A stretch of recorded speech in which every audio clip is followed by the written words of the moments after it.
Hai, selamat pagi kepada murid-murid tahun 3. Saya Cikgu Karen, guru pendidikan kesenian Anda semua.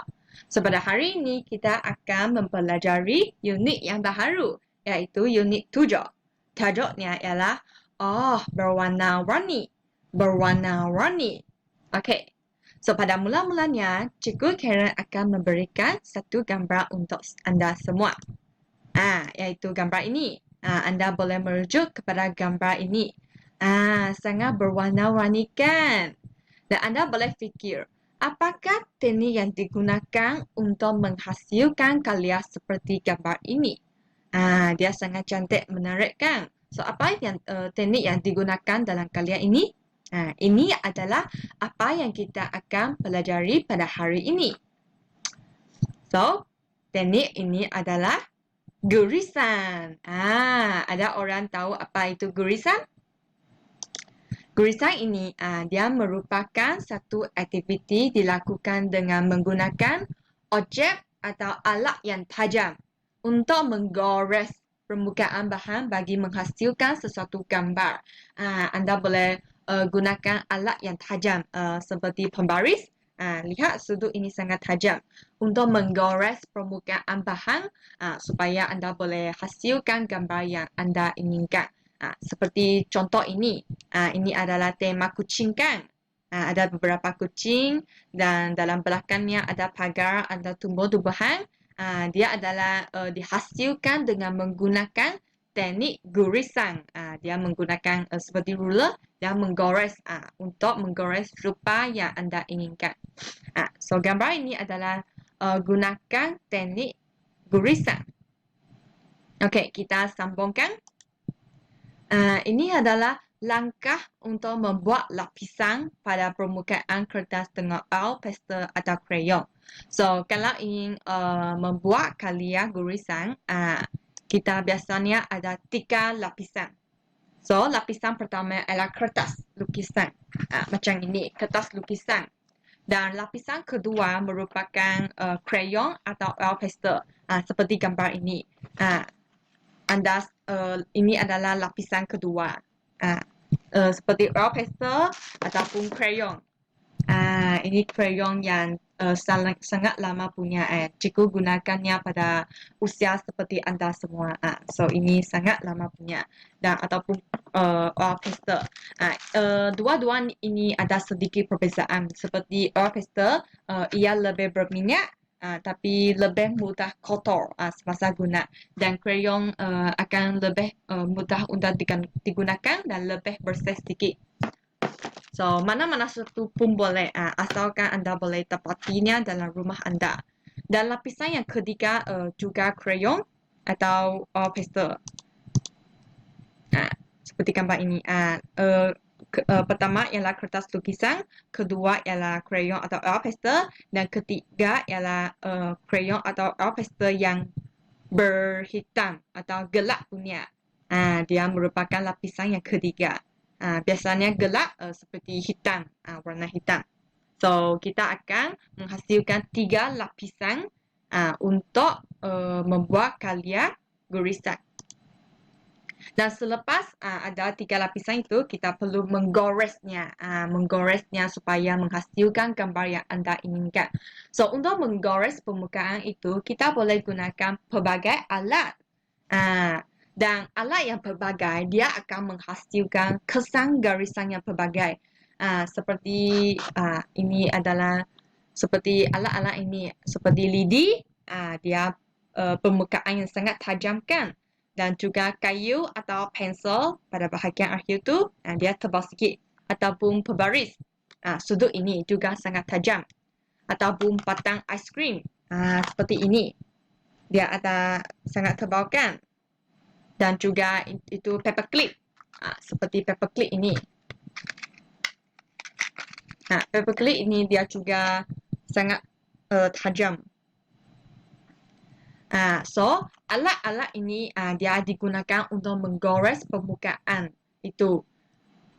Dan pelbagai alat dia akan menghasilkan kesan gurisan yang pelbagai yang berbeza.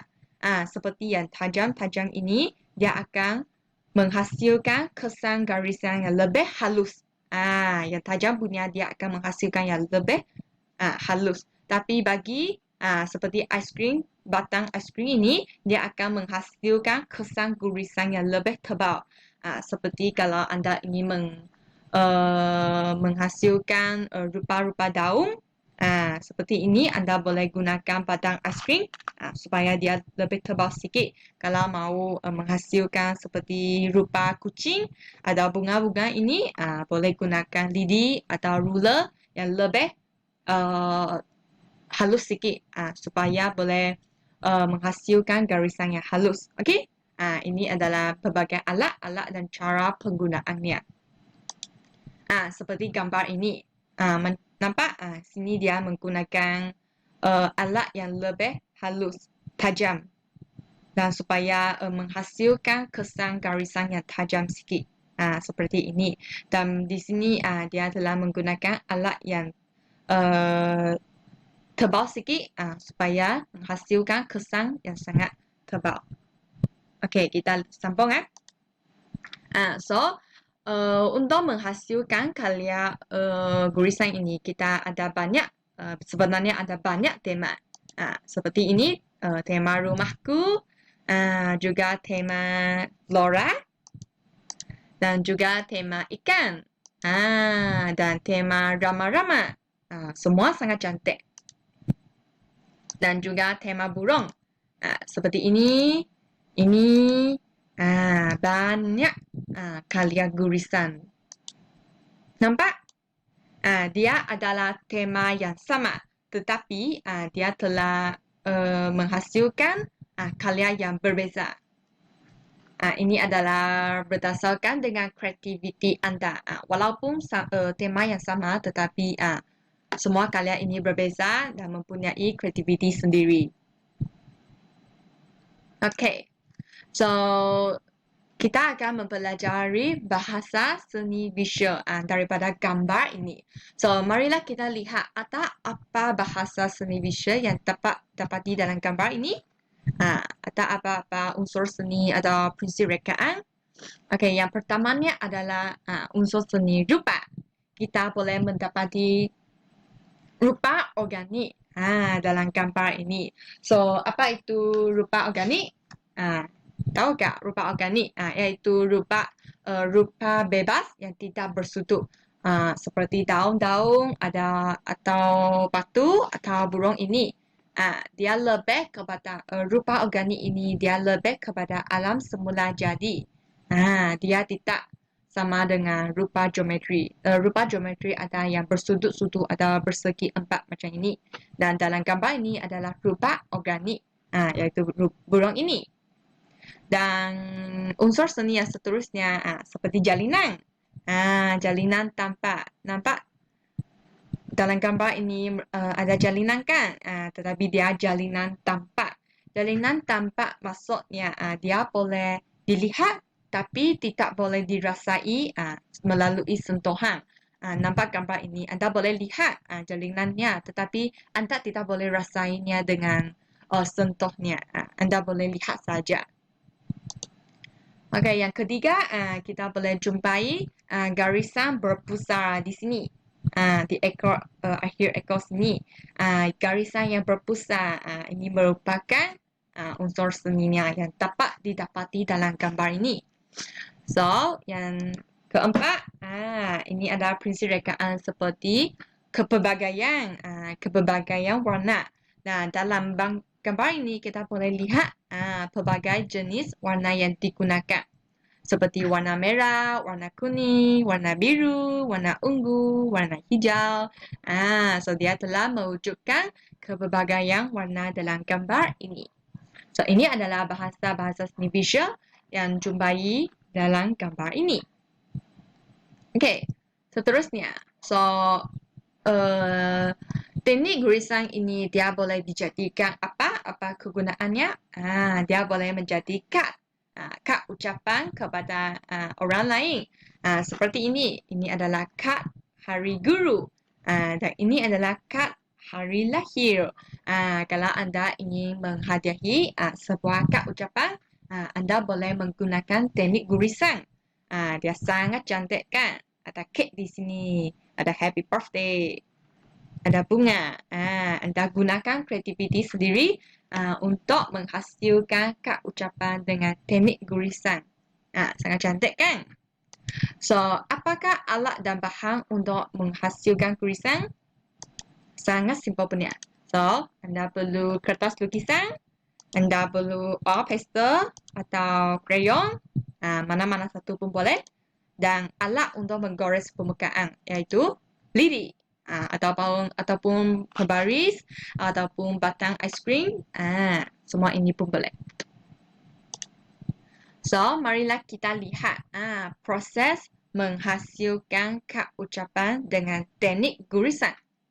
So, lihat sini. Pertama, anda sediakan satu kertas lukisan dan anda warnakannya dengan oil pastel atau krayon bagi menghasilkan lapisan kedua.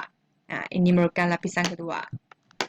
Okey, langkah seterusnya, tindih lapisan kedua dengan oil pastel berwarna gelap seperti warna hitam bagi menghasilkan lapisan ketiga. Anda boleh tindiskan lapisan kedua. Anda gunakan oil pastel yang berwarna hitam untuk mentindihnya. Okey, yang ketiga, gores gambar burung merah dengan lidi. Kerana lidi dia mempunyai permukaan yang tajam kan atau pembaris, mana-mana pun boleh. Untuk menghasilkan kesan garisan yang halus. Nampak dia gunakan lidi untuk menghasilkan gambar burung ini. Okey. Langkah yang keempat, ulangkan langkah 3 dengan batang aiskrim. Dia guna batang aiskrim kerana ia mempunyai permukaan yang tumpul untuk menghasilkan kesan garisan yang tebal. Nampak? Berbanding dengan ini, dia lebih tebal sikit kan? Okey, langkah yang kelima, ulang langkah 3 dan 4 sehingga siap. Anda boleh ulangkan langkah 3 dan 4 supaya kak ucapan ini dapat dihasilkan dengan sempurna. Anda boleh add ini selamat hari lahir. Okey, selepas itu, lipatkan kertas lukisan kepada dua bahagian. Lipatnya kepada dua bahagian untuk dijadikan kak ucapan. Dan tampal hasil karya pada kertas lukisan buat kemasan. Anda tampalkan karya yang anda telah hasil pada kertas lukisan supaya menjadi satu kak ucapan yang sangat cantik. Nampak hasil karya ini cantik dan sangat kemas. Boleh menghadiahkannya kepada orang yang anda ingin berikan. Okey, so hari ini kita telah mempelajari teknik gurisan. So, cikgu akan menyampaikan tugasan di WhatsApp. So, anda boleh menyiapkan tugasan anda melalui word wall. Simple punya. So, haraplah setiap murid dapat menyiapkan tugasan di word wall. Okey? Dan hantarnya kepada grup Telegram sebagai bukti anda telah menyiapkan tugasan. So, kelas kita sampai hari ini. Terima kasih kepada murid-murid dan kita jumpa pada minggu depan lagi untuk membuat kalian gurisan. Okey, terima kasih. Bye.